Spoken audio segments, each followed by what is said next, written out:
இன்னைக்கு பாண்டியன் ஸ்டோரில் கோமதி, மீனா, ராஜி எல்லாரும் சேர்ந்து மயிலோட பெட்ரூமில் இருந்து பேசிகிட்டு இருப்பாங்க. அப்போது மயில் சொல்லுவா, அத்தை நீங்கள் வந்து ரொம்ப கோவப்பட்டுறாதீங்க, எங்கள் அம்மா இப்படி தான் எப்போவும், அதுக்காக எங்கள் அம்மா பேசுனதை வந்து மனசில் வச்சுக்காதீங்க அப்படின்னு சொல்லிட்டு இருக்கும்போது, உங்கள் அம்மா ஏம்மா இப்படி பேசுகிறாங்க, ஒவ்வொரு வார்த்தையும் கத்தியில் குத்துற மாதிரி இருக்குது அப்படின்னு சொல்லிட்டு சொல்லிக்கிட்டு இருப்பா. அப்போ வந்து இவ சொல்லுவா, எங்கள் அம்மா பேசுனதை மனசில் வைக்காதீங்க அத்தை அப்படின்னு சொல்லிட்டு இருக்கும்போதே, அதுக்கப்புறம் சொல்லுவா, நான் வந்து நெறைய தப்பு பண்ணிட்டேன் தான். நான் வந்து உங்களெல்லாம் ரொம்ப மனசு கஷ்டப்பட வச்சிருக்கேன். எல்லாரையுமே ராஜி, மீனாவ கூட என்னோட தப்புக்கு உடந்தையா இருக்க வச்சுட்டேன். எல்லாம் எனக்கு இப்ப புரியுது.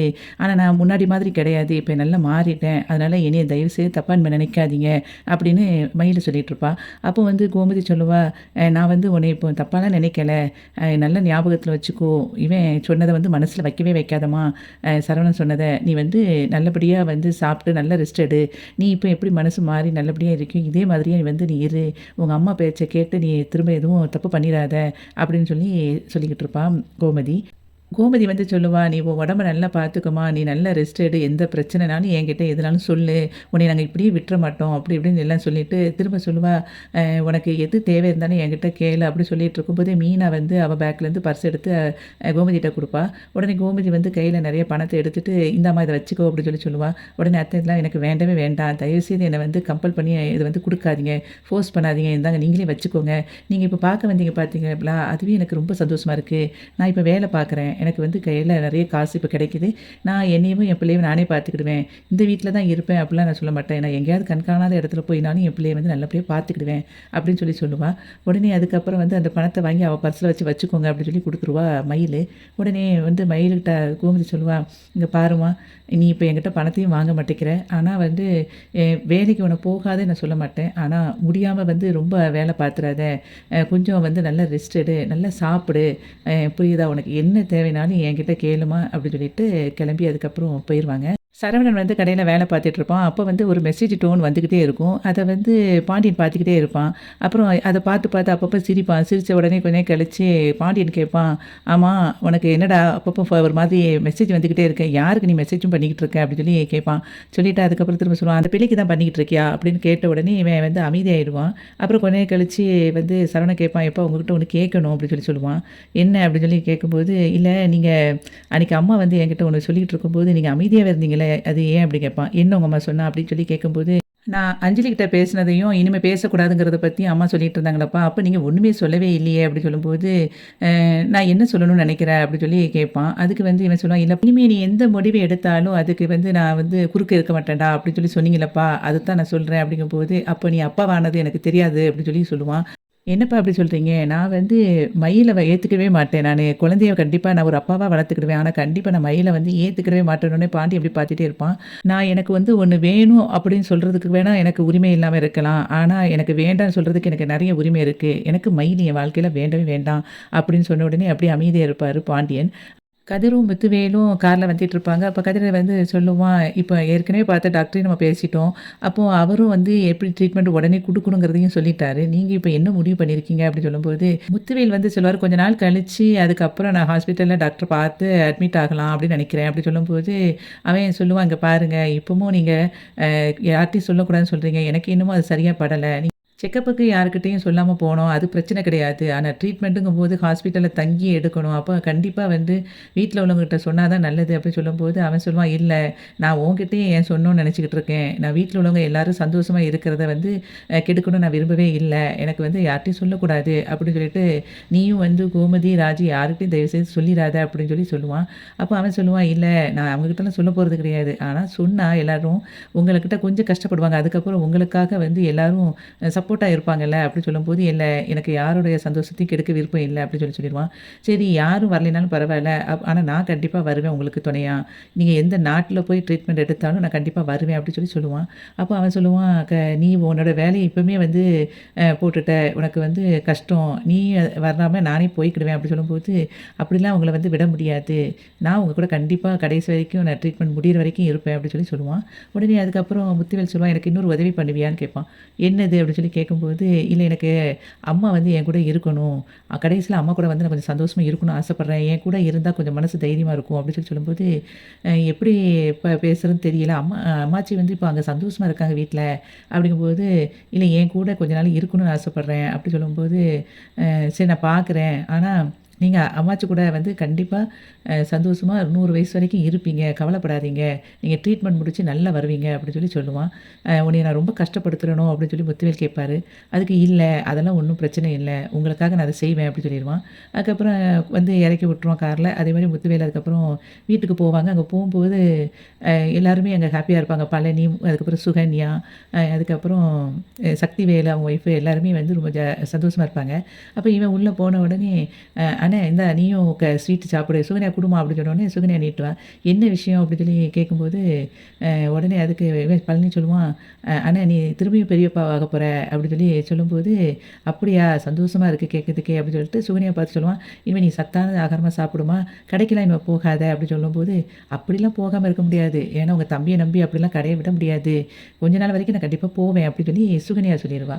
அதுக்கப்புறம் அந்த சமயத்துல சரி 2 பேரும் நின்னுங்க உங்ககிட்ட ஆசீர்வாதம் வாங்குவோம் அப்படின்னு சொல்லிட்டு, அண்ணன், அண்ணி நீங்க 2 பேரும் நின்னுங்கன்னு சொல்லி பழனி சொல்லி, அவங்க 2 பேர்ட்டயும் கால்ல ஆசீர்வாதம் வாங்கிட்டு இருக்கும்போதே, இவன் சக்திவேல் அப்படியே டவுட்ல வெளிய போவான். அவன் வெளிய போய் நிக்கும்போது, அங்கேருந்து கதிர் வீட்டுக்குள்ள போவான். என்ன இன்னைக்கும் இவங்க கரெக்ட்டா அண்ணன் வரும்போது இவனும் உள்ள போறானே! இவங்க 2 பேரும் அப்ப எங்கேயோ போய்கிட்டு தான் இருக்காங்க. ஏதோ ஒரு வேல பார்க்குறாங்க அப்படின்னு சொல்லிட்டு இருக்கும்போதே, அங்கேருந்து இவன் குமாரோட அம்மா கூப்பிடுவா, "ஏங்க உள்ள வாங்க" அப்படின்னு சொல்லிட்டு. அதுக்கப்புறம் அவங்க 2 பேரும் நிப்பாங்க.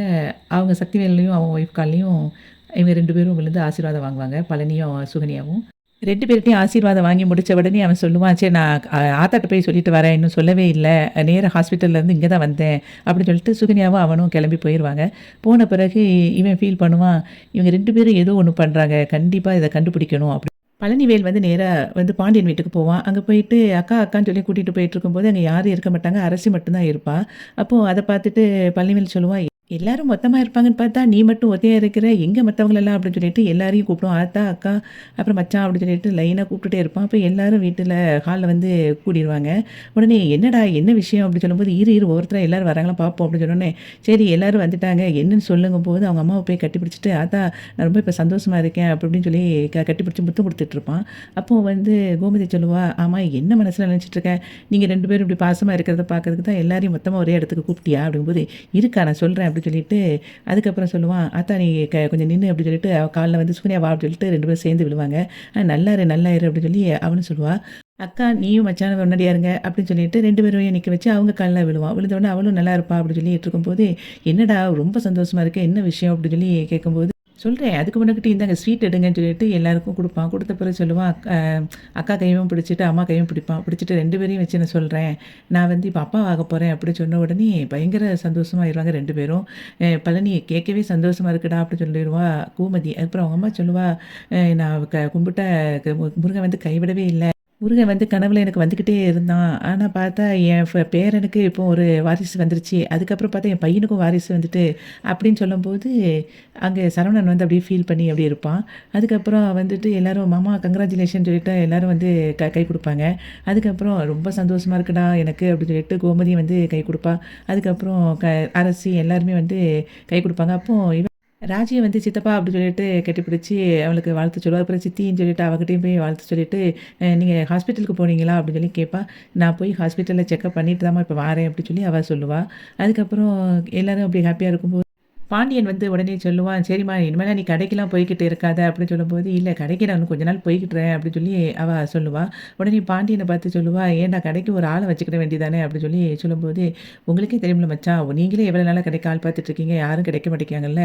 அப்படிங்கும்போது எனக்கு மட்டும் எப்படி கிடைக்கும்?" அப்படின்னு "சரி நான் பார்க்குறேன்" அப்படின்னு சொல்லிட்டு பாண்டியன் சொல்லிருவான். அதுக்கு என் கோமதி வந்து சொல்லுவா, "ரொம்ப சந்தோஷமா இருக்குடா எனக்கு" அப்படின்னு சொல்லிட்டு சுகன்யாட்ட சொல்லுவா, "இங்க பாரு இன்னைக்கு சாப்பிட்டீங்களா 2 பேரும்?" அப்படின்னு சொல்லி கேட்பா. "இல்ல இனிமே தான் சாப்பிடணும்" அப்படின்னு சொல்லும்போது, வீட்ல சாப்பாடு வேண்டான்னு சொல்லிருங்க. நான் இப்போ உனக்கு பிடிச்சது எல்லாமே சமைச்சு கொண்டுட்டு வரேன் அப்படின்னு சொல்லிட்டு, ராஜுவும் அரசியும் ஹெல்ப்புக்கு கூப்பிட்டுட்டு கோமதி கிச்சனுக்குள்ள போயிருவா. கதிரும் அதுக்கப்புறம் பழனியும் உட்காந்து பேசிட்டு இருப்பாங்க. அந்த சமயத்தில இவனுக்கு செந்திலுக்கு கால் பண்ணுவான் பழனி. அப்புறம் விஷயத்த சொன்ன உடனே, "மாமா ரொம்ப சந்தோஷமா இருக்கு. வாழ்த்துக்கள்" அப்படின்னு சொல்லிட்டு இருப்பான். அதுக்கப்புறம், "எப்ப எனக்கு ட்ரீட் வைக்கிறீங்க?" அப்படின்னு சொல்லி அவன் கேட்பான். உடனே அதுக்கு, "கண்டிப்பா மாப்ள உனக்கு நான் ட்ரீட் வைக்காமலாம் வைப்பேன்" அப்படின்னு சொல்லிட்டு இருக்கும்போது, "உனக்கு நீ எப்போ ஃப்ரீயா இருக்கேன்னு சொல்லு" அப்படின்னு சொன்னோனே, "சரி மாமா கண்டிப்பா நான் சொல்றேன். மீனாட்டையும் நான் சொல்லிருறேன்" அப்படின்னு சொல்லிட்டு அவன் ஃபோன வச்சுருவான். அதுக்கப்புறம் இவன் கேட்பான் கதிரு, "அண்ணன் என்ன சொன்னுச்சு?" அப்படின்னு சொல்லி கேட்பான். அதுக்கு அவன் என்ன ஹேப்பியா இருக்கான், ட்ரீட் எப்போ வைப்பேன்னு கேட்குறான் அப்படின்னு சொல்லும்போது, "அப்ப எனக்கு?" அப்படின்னு சொல்லி கதிர் கேட்பான். "உனக்கு இல்லாமையா? எல்லாருக்கும் ட்ரீட் உண்டுடா. கண்டிப்பா வச்சுருவோம்" அப்படின்னு சொல்லிட்டு இருக்கும்போது, பழனி சொல்லுவான், "பாத்தியா ஆத்தா எவ்வளோ சந்தோஷமா இன்னைக்கு இருக்குது" அப்படின்னு சொல்லிட்டு. இப்போ வந்து சரவணனுக்கும் ஒரு குழந்தை வரப்போகுது. இப்ப எனக்கும் ஒரு குழந்தை வரப்போகுது. அதே மாதிரி உங்க 2 பேத்துக்கும் ஒரு குழந்தை வந்துட்டா, நம்ம 4 குழந்தைகளும் ஒரே மாதிரி நம்ம எல்லா மாதிரியே ஒற்றுமையா இருப்பாங்கல்ல. அப்படி சொல்லி அவன் சொல்லும்போது, கதிர் சொல்லுவான், "இப்பத்துக்குள்ள நான் குழந்தைய பத்தி யோசிக்கிற மாதிரி இல்ல மாமா. ஏன்னா, ராஜி வந்து இப்போ ஐபிஎஸ் ஆகணும். எனக்கும் ட்ராவல்ஸ வந்து பெருசாக்கணும்" அப்படி சொல்லும்போது, "இங்க பாருடா, நான் குழந்தை உண்டாயிருக்கேன்னு சொன்ன உடனே என் ஆத்தா எவ்வளோ சந்தோஷப்பட்டாங்க. அதே மாதிரி நீ குழந்தை உண்டாயிருக்கேன்ட்டு உங்க அம்மா முகத்துல சந்தோஷம் வர வேண்டாமா?" அப்படி சொல்லும்போது, "புரியுது மாமா" அப்படின்னு சொல்லிட்டு கதிர் சொல்லிட்டு இருப்பான். அதுக்கப்புறம் சொல்லுவான், "ஏன் மாமா உங்களுக்கு வந்து இப்போ வந்து நம்ம அம்மாச்சி வந்து உங்க கூட இருந்தா சந்தோஷமா இருக்குமா இல்லையா?" அப்படி சொல்லி கேட்பான். "ஆமா கண்டிப்பா எங்க அம்மா என் கூட இருந்தாங்கன்னா சந்தோஷமா தான் இருக்கும்.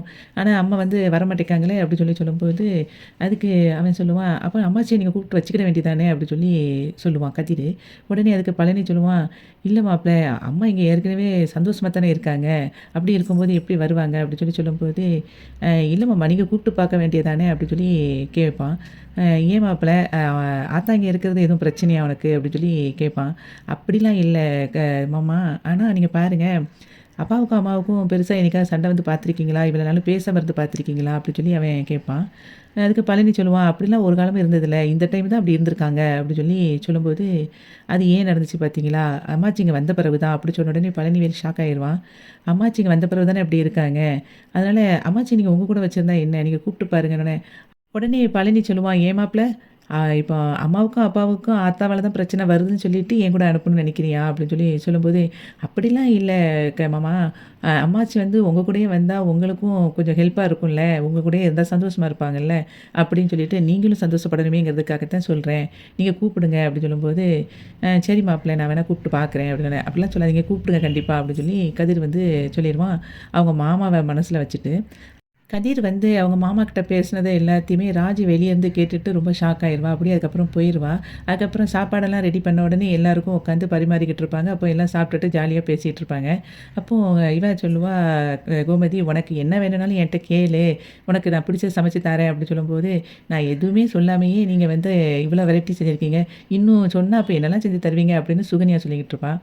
அந்த சமயத்தில அப்படியே பேசிக்கிட்டே இருக்கும்போதே, இவன் கதிர் வந்து அவங்க மாமாவ பார்த்து அப்படியே சொல்லுவான். கண்ணசைச்சு காட்டுவான். உடனே அத ராஜி வந்து அப்படியே பார்த்துருவா. உடனே பழனி வந்து அவங்க அம்மாகிட்ட சொல்லுவான், "அத்தா நீ வந்து என் கூடயே நீ அந்த வீட்டுக்கு வந்துரலாம்ல. நானும் கொஞ்சம் சந்தோஷமா இருப்பேன்ல." அப்படின்னு சொல்லி சொல்லுவான். அதுக்கு பழனிவேலோட அம்மா வந்து சொல்லுவா, "ஏன் நான் இங்க நல்லா தானே இருக்கேன்." அப்படின்னு சொல்லி சொல்லும்போது, "இல்ல அத்தா நீ இந்த சமயத்தில என் கூட வந்து இருந்தா சுகன்யாவுக்கும் ஹெல்ப்பா இருக்கும். எனக்கும் சந்தோஷமா இருக்கும்ல." அப்படி சொல்லி சொல்லும்போது, "இனி வந்து உங்க அண்ணன் கூப்பிட்டானா?" அப்படி சொல்லி கேட்பா. "இல்ல, இல்ல நானே தான் கூப்பிடுறேன்." அப்படி சொல்லும்போது, "ஏன் உன் அண்ணன் என்ன விரட்டி விடுவான். நீ வந்து என்னைய கூப்பிடுவியா? அப்படி நீங்க மாறி மாறி கூப்பிடுறதுக்கு நான் வந்து அங்க வந்து கிடக்கணுமா? உனக்கு தேவைன்னா உங்க அண்ணன வந்து கூட்டிட்டு போ சொல்லு என்னைய. நான் இல்லைன்னா நான் வந்து இருப்பேன். நானா உன்ன கூப்பிட்டேன்." அப்படின்னு சொல்லிட்டு திரும்பி என்னை விரட்டி விடுவான். எனக்கு அது தேவையா?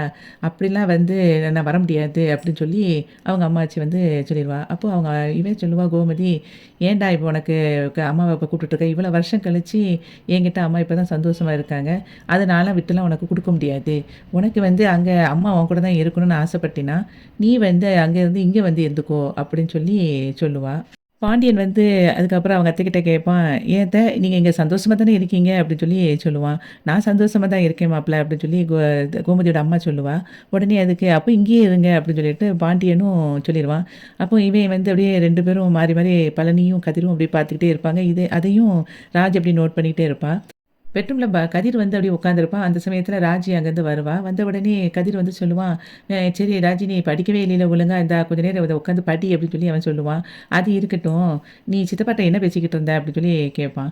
"சித்தப்பா கிட்ட என்ன சொல்லிக்கிட்டு இருந்தேன், நான் வந்து நீங்க ஹாஸ்பிட்டலுக்கு போயிட்டு வந்து செக்கப்புக்கு போனதெல்லாம் டீட்டெயில் கேட்டுட்டு இருந்தேன்." அப்படி சொல்லும்போது, "இந்த பொய்யெல்லாம் என்கிட்ட சொல்லிக்கிட்டு இருக்காத. நீ சித்தப்பா கிட்ட என்ன பேசினேங்கிறத நான் வந்து கேட்டுக்கிட்டு தான் இருந்தேன்.